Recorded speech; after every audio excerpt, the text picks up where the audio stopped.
Hello and welcome once again to another StarCraft replay by myself, your lovable Jim Raynor, the liberator of all people who are good in the universe, who love good and hate evil. Against the forces of darkness we go. We go against the man Nightmare, the Zerg player, on Daybreak. And I'm really enjoying the new suite of maps that Blizzard has been putting into the ladder. I prefer 2v2 style maps. Well, obviously, because I play not 2v2, I mean 1v1. But I prefer the, only one possible spawning position type thing, because, on some of those 4-player maps like Metalopolis and all those others, I don't really like having to guess where the enemy is, and that's advantageous perhaps for Terran, but I would imagine for all races, simply because it's just a lot easier to know where your next expo should be if you have any cheese in mind. It's just a lot easier to cheese, since that typically takes place early in the game, and you obviously need to know where your opponent is if you're going to cheese. I don't really do a lot of cheesing, but, well, I guess this is considered cheesing somewhat. But anyway, that's just my opinion. I like these maps. So we're going to go with our typical eBay block. Our scouting overlord does not like what he sees and takes a U-turn. I'm going to go with my typical Rax Expand. And this is going to be my typical build where I mass Marines. I'm not going to give away anything. So the eBay block, and then I quickly go to his third to block any possible thirds. But this guy, knowing that he's not going to be able to expand quickly, opts for a Roach Warren. Not seeing a third or even a drone nearby, I bring my SCV back to do a little bit of a ring of scouting, and just basically getting my econ ready. Bring my SCV over there to make my next expansion. Round we go. Where's our... Alright, so the Roach Warren is seen. Should have gotten a bunker at that point, but no game is perfect. What are you gonna do? Alright, Zerglings are out. I'm keeping an eye on that. I want to recover my resources. Doing guard duty. Another Rex. And we'll add a couple more. Fast forward. Alright, eBay gets cancelled. More Rex, more Rex, more Rex. I know he's got Zerglings out there. And here they come. They're not going to do much, so he has to back off just a little bit to wait for his reinforcing roaches.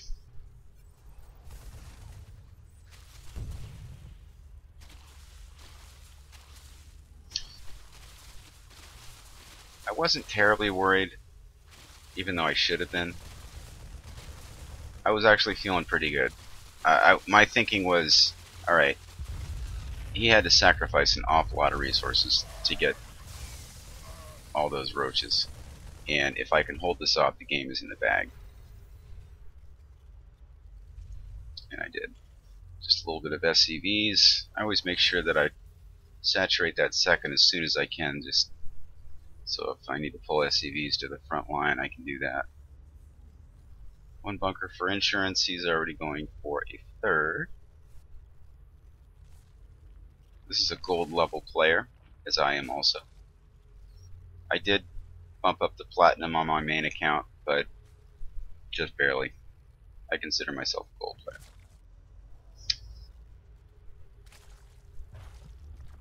Roaches and zerglings and banelings, oh my. So the roach production seems to have halted. No. Okay.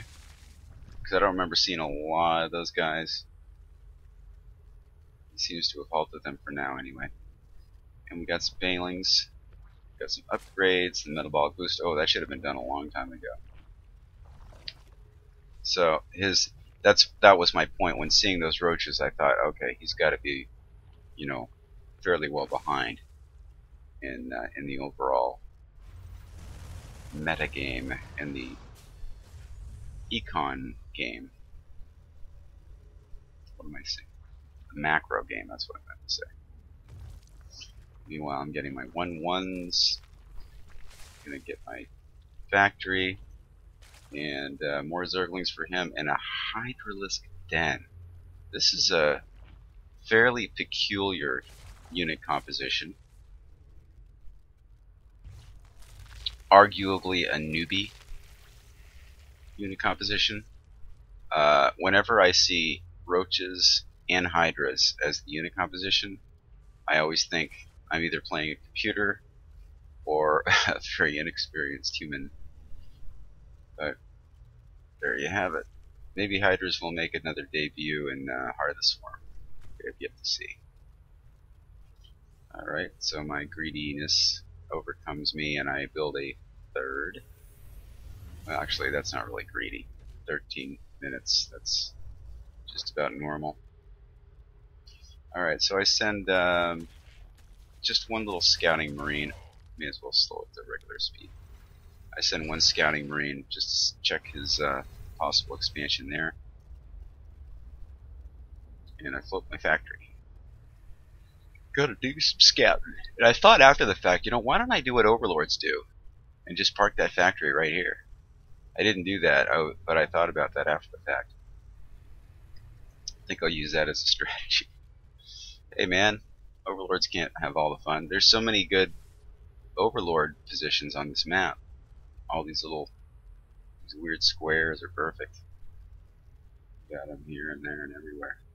Just park your factory on that, why not? Okay, so I see his unit composition, hydras, and I'm feeling pretty good. I move to the center. Actually, the right center.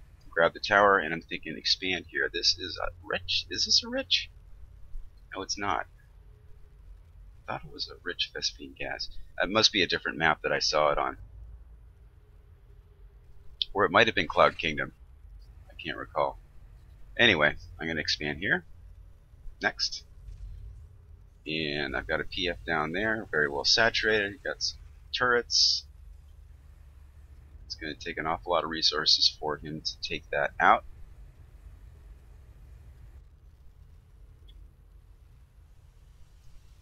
Another, okay, upgrading the hive. Missile attacks, pathogen glands. This guy wants everything, man. He's going to move out. I've got a fair amount of units here. I should spread them out more than I have. But what are you going to do? Alright, pokes. Tries to commit. Alright, he does a fair amount of damage, but I still got a lot more stuff than he probably thought. And he backs away. One stem, I'm 1-1, getting 2-2. He is 1-1, getting 2-2.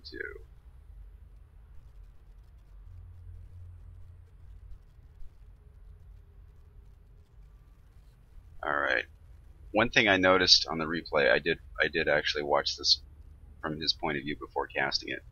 This guy stockpiled an awful lot of larvae. He did good there, but there's a point in the game where you see like a lot of these little guys just sitting around doing nothing. Gotta watch your injects. Okay. It seems to me like this guy wanted to try every single unit.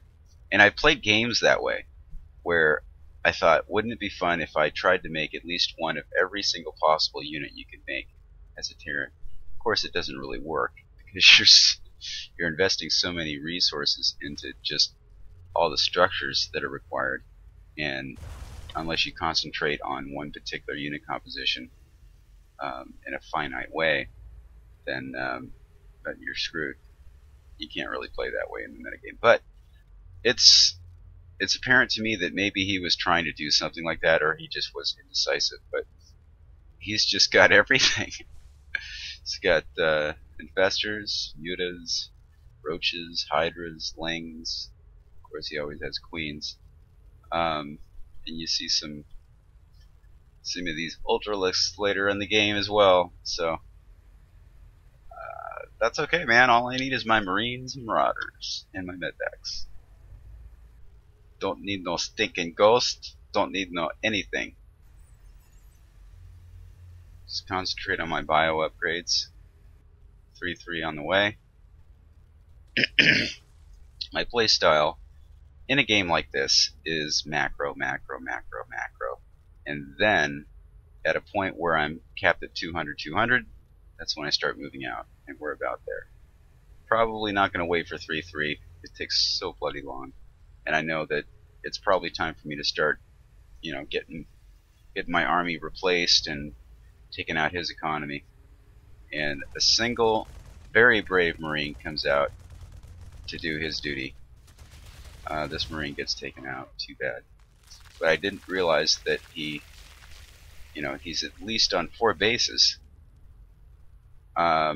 Which is actually not a lot if you're a Zerg. You pretty much, we're almost at a half an hour into the game, and he should own the map. His creep spread is abysmal,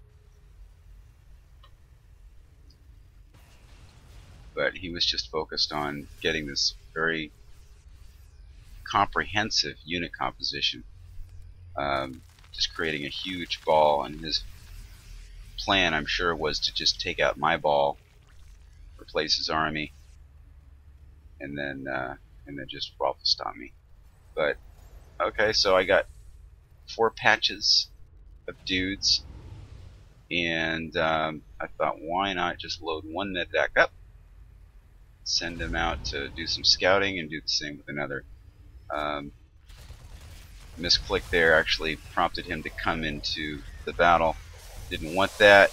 This guy was supposed to do some harassment, so away he goes, but he gets killed, and I lose everything, even though I have a force of guys. Oh my Lord God Almighty. Talk about a frickin' misclick there. So, yeah, I'm in a little bit of trouble. I'm probably going to lose this.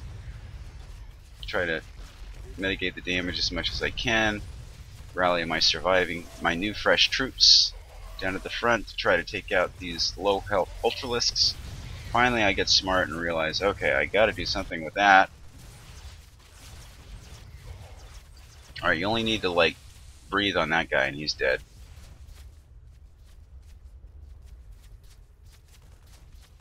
He at least took out this expansion. But I've got another one on the way, and this one is very well fortified and mining well. I got to resaturate my gas. That's what that was all about. But no, I need those SCVs to start doing some quick repair duty. Too late. In the meantime, I took out this 4th, and what am I doing? Okay, just walk them right over here. Oh, I dropped and lost just about everything. And then lost everything again there. He's got that, so I'm down to 3 bases, 2 of which are mining. Not good. But I'm still feeling fairly well. I got my 3-3 by now. And his upgrades aren't quite as exciting. And I know I can replace my army quicker because I've got a lot of racks. Yeah, he could replace his army better, but look at him. I saw no queens injecting larvae, and he's just not a macro-oriented player. He's just not really producing an army. Look at that, all that larva. So seeing that, I'm thinking, all right, I can obviously replace my army quicker than he can, and so I'm in pretty good shape, even though that was a much bigger army that I was facing. But now it's a very small army. Very cute small army indeed. So we're gonna do the drop harass. My favorite. I love this stuff. I'm gonna just drop, drop, drop all day long. We've got corruptors, as if it wasn't enough for him to try every single unit. Alright, I smartly go in there and take out the gas geyser. Why? Well, nobody was mining on it, but I know that a Zerg needs a lot of gas in the late game. And they got all this stuff. Alright, and just enough time to send some units to the front. I've got full medevacs ready to be dropped down onto any expansion I prefer. And a few marauders there to guard this area in case he decides to re-expand. Building a lot more racks. Got a few there, got a few there. Don't ask me how many I have, I don't know. I don't care. I just build it. Hero Marauders. And that's not going to happen. None shall pass. Teching up. I've got 200 capacity to his 190. He needs to make just a couple more overlords. I forgot about these dudes. But obviously when I hear the "we're under attack," I gotta drop my medvacs cargo. Take care of the rest of these little dudes. In the meantime, I'll just start moving in over here. And dropping at the same time on his main. Pick up and drop those guys here, and just walk the rest of them around. Bring this guy, stem, attack. He's vulnerable here, so I'm going to bring that there. Got more guys there. Ultralisks, I can probably bring these guys back if I wanted to. No, I decided to fly them away while dropping on his main, or his second natural. Now he's feeling the pain. I thought, you know, bring him back. Why not? So there's another drop, and then my main force is going to come out into the middle. These guys are still doing damage. Those guys are doing damage. Those guys are doing damage. Broodlords on the way. Too little, too late though. I love killing Broodlords with Marines. There's nothing more exciting than that. I have lost so many of my precious army to Broodlords that just makes me feel good. Alright. You guys are done. See you later. And he leaves the game, which is fine. He was pretty much done for anyway. Bring those guys back, get my medvacs to start healing him, send another force there. I could load up and drop on his main, so that's it. Have a nice day. See you later. Hasta la vista.